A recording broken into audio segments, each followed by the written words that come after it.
Good morning. I hope you're all having a great week. Again, my name is Stacy Curtis. I am a mother of 5. Gavin is 20, Carolina is 19, Cecily is 18, Chandler is 8, and Grace is 6. So my husband and I have 5 kids. We are a blended family. And let's see, what else? I'm not perfect. My husband's not perfect. My marriage is not perfect. And my kids are not perfect. I'm not a perfect parent or a woman, okay? So with that being said, know that when I do these studies that I am learning as I go, okay? Just because I'm doing these studies does not mean I know what I'm doing or that I'm perfect, okay? I'm learning as I go. So this is what we studied today at Moments for Moms. And it was a really good study.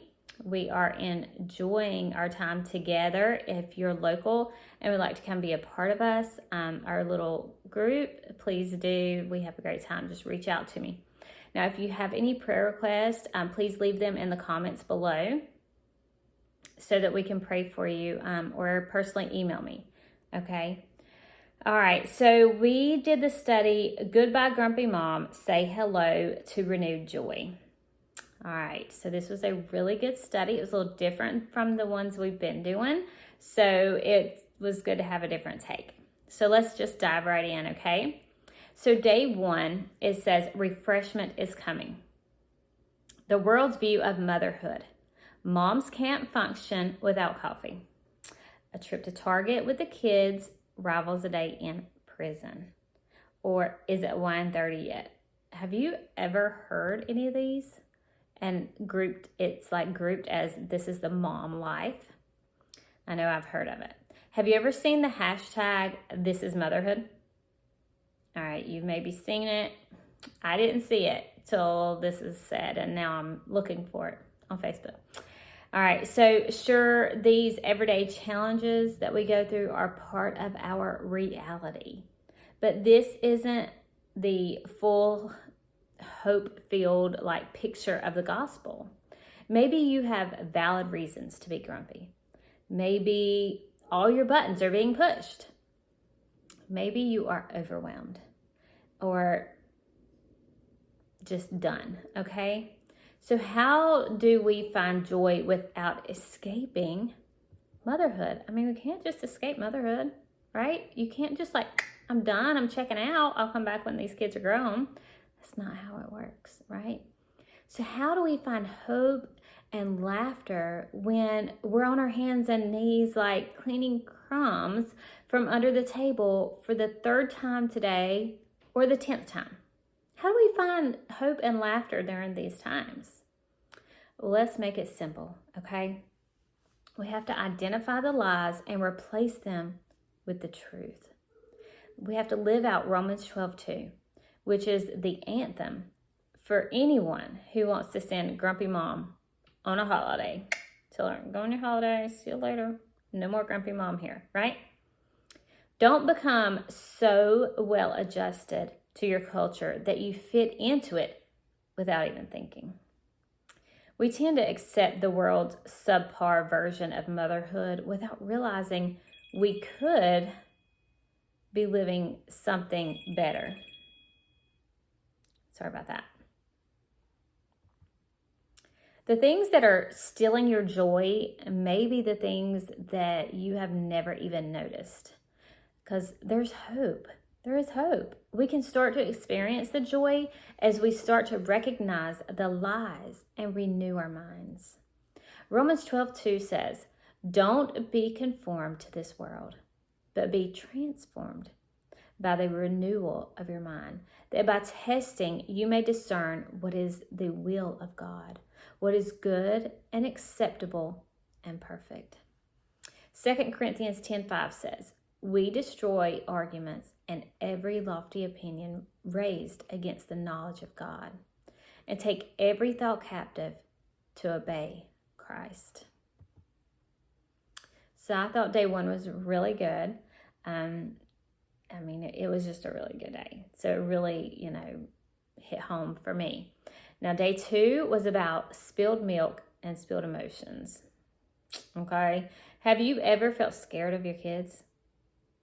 Not exactly like scared for them, but scared that they will dictate how your day is going to turn out. Like, do your kids dictate how your day is going to be?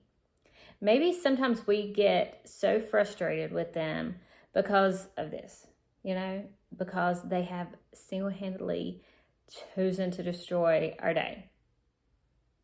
Have they? Like, do they choose to just like destroy our day? When they get up in the morning, they're not like, I'm gonna ruin mom's day. Nah, nah, nah, nah. They don't do that, okay? It's not like they're choosing to make your life miserable, okay? And sometimes we get frustrated because that's the way we feel. We think they do, but that is not it, moms. Come on. Does your happiness depend on your kids? If so, then this expectation is misaligned. Okay? The truth is, if we are living by emotions that are based on circumstances, we're going to be disappointed. Okay?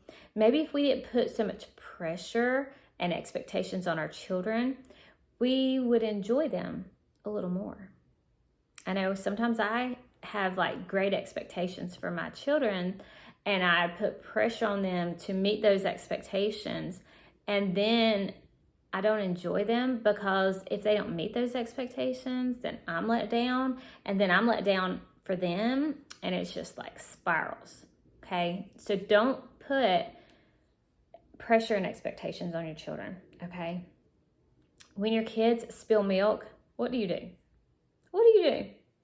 Do you clean it up? Do you make them clean it up? Or do you take a picture and post it on social media to either laugh about or rant about? Where do you fall there? What do you do? Because we have a choice at this moment. Like when our kid spills milk all over the bar or the kitchen counter, we have a choice. Are we going to react or are we going to respond? Because I learned a long time ago in my parenting that reacting is never good. We always need to stop and think and pray and respond to the situation in a loving, gentle, godly way. Don't go off your emotions and just react to the situation because it never turns out very good, right? We can jump right into reacting to the situation and be mad and just let it ruin our day, or we can stop, think, pray about how to respond and follow through with cleaning it up with their help, possibly, depending on their age, right? If we react, then we are mad at everything. Then a glass of spilled milk turns into anger. It turns into depression, and then we take it out on everyone, and then we feel horrible, okay? Then we look at our child's precious little face where they've got that sad face or those little tears rolling down their face, and then we feel sad and we feel guilty for what we've done, okay? In these times, we need to hold on to the truth of Romans 8:6. The mind set on the Spirit is life and peace. We will never find life and peace if our minds are consumed with every fleeting emotion that's going on, right? 1 Peter 1:13 says, therefore, preparing your mind for action and being sober-minded, set your hope fully on the grace that will be brought to you at the revelation of Jesus Christ. So that was day 2. Now, day 3 was called waking up. Mark 13 will make you think about your comforts. Verse 33 says, be on guard, keep awake, for you do not know when the time will come. Be on guard, keep awake. Have you ever thought, what does that mean? Keep awake. Yes, it means to live with an awareness of eternity. But what does that look like in our everyday life, right? Well, Matthew Henry's commentary says, our great care comes. He does not find us sleeping, secure in ourselves, off our guard, indulging ourselves in ease and sloth, mindless of our work and duty, and thoughtless of our Lord's coming. We are creatures of comfort, right? We're creatures of comfort. We love comfort. We love our climate-controlled homes and automobiles, all the way down to the heated and cooled seats and steering wheels, right? Like, I love my heated and cooled seats. And in the winter, let's just be honest, my heated steering wheel is pretty cool. I love it, okay? So we love these comforts that we get from these things, right? Well, we have to remember that while we strive to be comfortable here on earth, that we don't forget this world is only temporary. Think about when we lose an item that gives us comfort, okay? Like the AC. How hard do we work to get it going again so that we can gain that comfort back? Say the AC on your car goes out. You're going to work pretty hard to get an appointment to get that car in there to get it fixed, because you do not want to live without that air in your car. Say the air goes out in your house. Whew, you are going to make sure that you have to cancel whatever you need to cancel so you can be home for that man to come or that woman to come and fix your AC, because it ain't going to be good without the AC in the house. You're going to be grumpy, and so is every other person in the house, right? So you're going to work pretty hard to get that comfort back. But do we work that hard on our relationship with the Lord and our eternal home? We work hard making sure our children's birthday party is like decorated to a T, and that it looks just right, and that it's perfect in every way, right? Do you do this for your children's birthday parties? Are you just like, it has to be just right? Right. Everything. The cake, the cupcakes, the streamers, everything has to be just right. Even the gifts that you send home with the other kids. But are we working that hard on their heart and their salvation? Are we putting more work into things like birthday parties as we are on like their heart and their salvation? We can't be obsessed with God's purposes and our own comforts at the same time. One has to take priority. Yes, we can do it all. We can do both things, but not equally. One has to have priority over the other. John 16:33 says, I have said these things to you, that in me you may have peace. In the world you will have tribulation, but take heart, I have overcome the world. Mark 13:32 says, but concerning that day or that hour, no one knows, not even the angels in heaven, nor the Son, but only the Father. Be on guard, keep awake, for you do not know when the time will come. It is like a man going on a journey when he leaves home and puts his servants in charge, each with his work, and commands the doorkeeper to stay awake. Therefore stay awake, for you do not know when the master of the house will come, in the evening or at midnight, or when the rooster crows, or in the morning, lest he come suddenly and find you asleep. And what I say to you, I say to all, stay awake. That one was good. That one hit hard, because I never thought about the word stay awake in that way. But now, after this day, I was like, ooh, stay awake. That's totally different than just stay awake, right? All right, so that was day 3. Day 4 was called A Tale of Two Exhausteds. No one wants to feel exhausted, but we all hope that when we get to heaven, we have exhausted everything God has asked us to do, right? Exodus 16:19 says, 16:19 describes the manna God sent down from heaven each day for the Israelites wandering the desert. Moses told them, do not keep any of it until morning.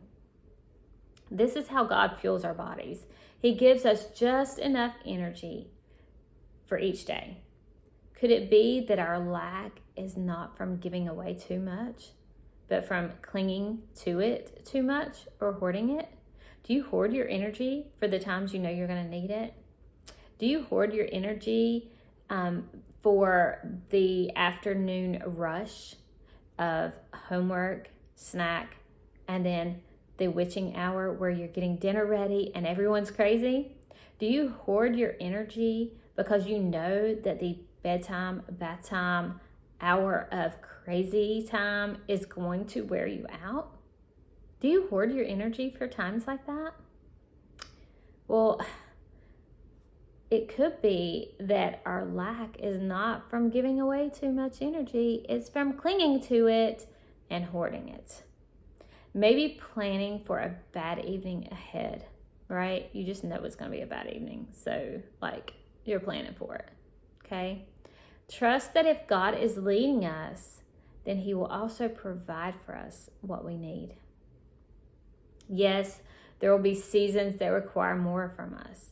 But when we stay focused on what God is calling us to do, those feelings of exhaustion can be buoyed by the knowledge that we are doing what we're supposed to be doing, okay?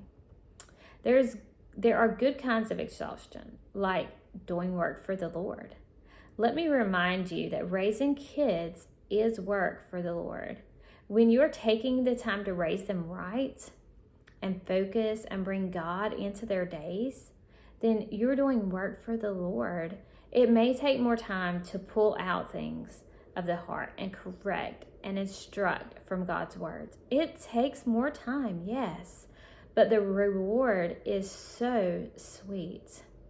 Serving your husband, playing with the kids, meeting a deadline, or pushing yourself through the afternoon wall or witching hour at dinner, and then the bath and bedtime rush and routine with a smile on your face and the love of Jesus in your heart and the love for your family is work for the Lord, Mama. It is. It is work for the Lord.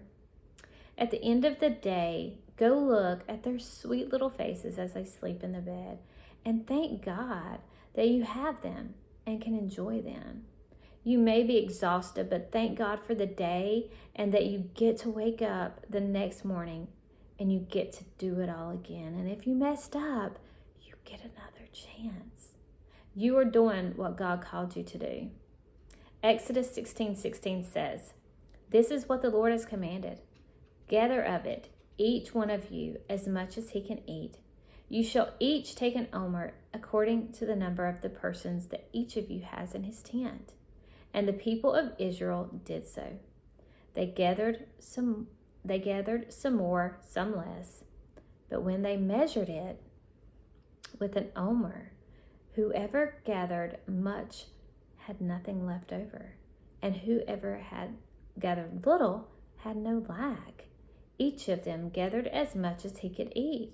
And Moses said to them, "Let no one leave any of it till the morning." But they did not listen to Moses.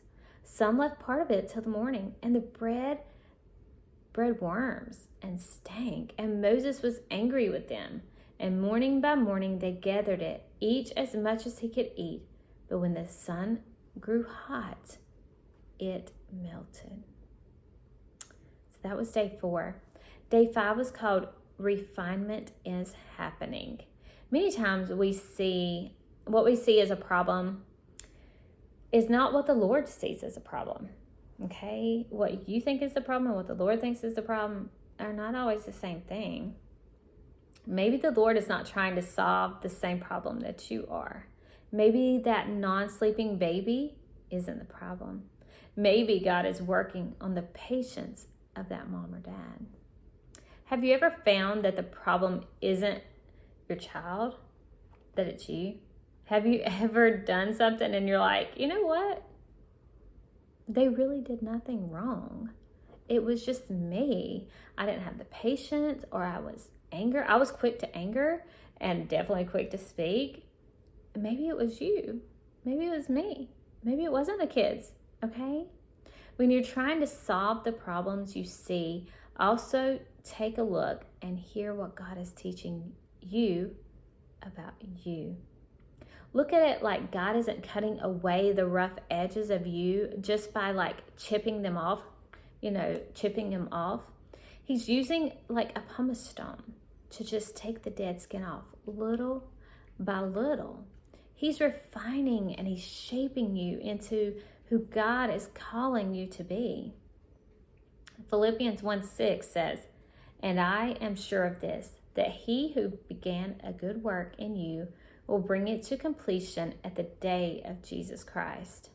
And Psalm 66:10-12 says, "For you, O God, have tested us. You have tried us as silver is tried. You brought us into the net. You laid a crushing burden on our backs. You let men ride over our heads, and we went through fire and through water, yet you have brought us out to a place of abundance." This is so like motherhood, okay? God has tested you. Is he testing you? Is he testing me? He's tried you and tested you. And like, are your backs broken? Are you feeling beat down? Like you've just been ran over? Like you just went through fire and water and like, oh my goodness, it's just like so hard. Do you ever feel like that? Like these kids are running over me and I'm just, woo, right? Have you ever felt that way? Yet God brings you back and he brings you out to a place of abundance. This one was really good for me. I was like, ooh, yeah. We feel so beat down some days as moms, right? Like that our kids are running the house and they're running the show and we're just like beat down. But then he brings us back to abundance. God is so good. All right, so that was day 5. Day 6 was hurry and busy. Yes, y'all. Hurry, busy. I think that's my middle name, okay? Do you hear these phrases in your house? Hurry up and put your shoes on. Hurry up and finish dinner. Hurry up, get in the car. Hurry, hurry, hurry.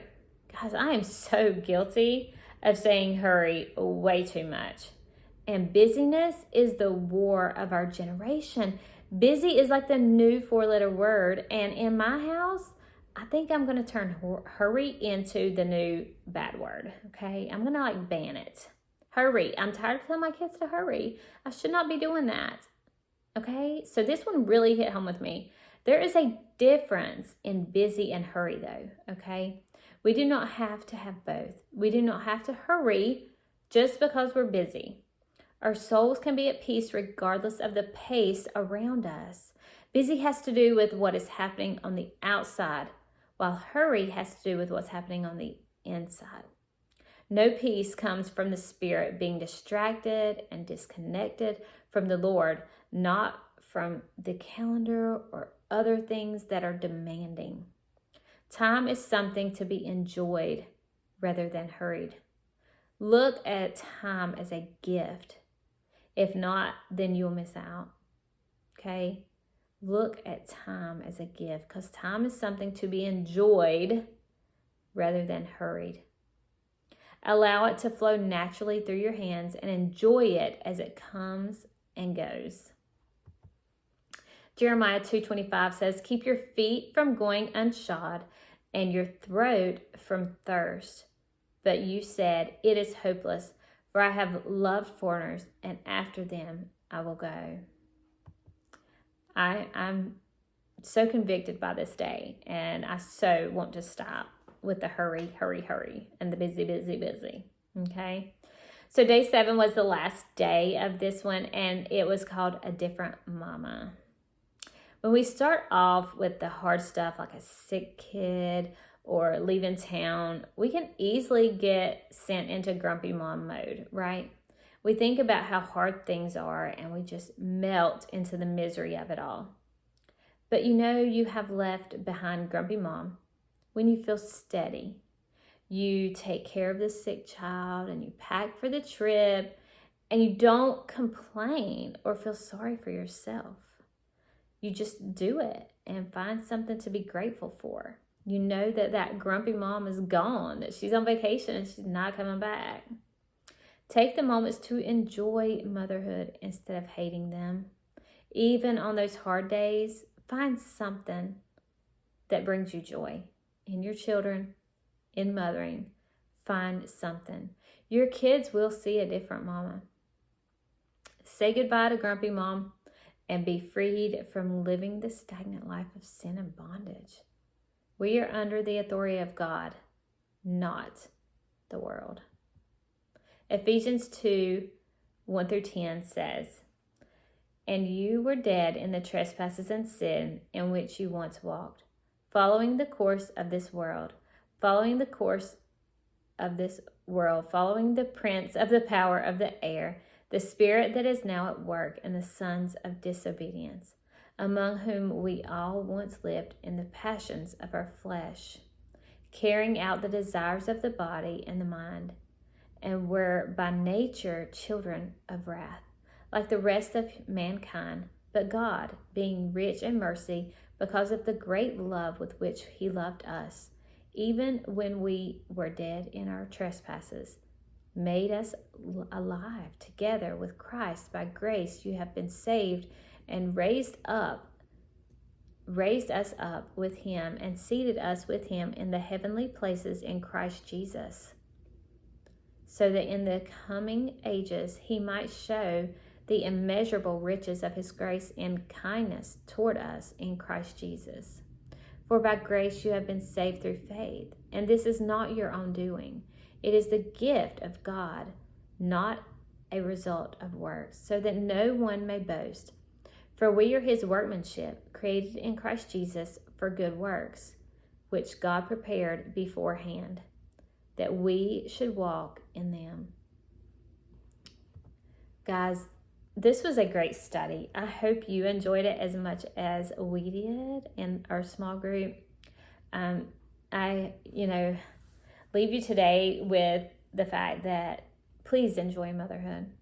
Don't rush it, because before you know it, those kids are going to be grown, and you're going to be like empty nesters, and you're going to wish you had the dirty living room and the sink full of dishes to do again. Trust me. Those kids will come by every now and then and do stuff and make messes, and you won't mind one bit, because you'll just want time with them. So treasure the time you have with your children now, okay? Talk to them, play with them, sing with them, pray with them, and enjoy your time. Now, for this next week, we're going to be doing Risen Motherhood. So join us on the Bible app. It's called Risen Motherhood. Join us. It's a 5-day devotion. And then come back next week and we will discuss what we learned on that. So I hope you have a great weekend. Again, leave your comments or your prayer requests down below so that we can pray for you. And I'll talk to you soon. Have a great weekend. Bye-bye.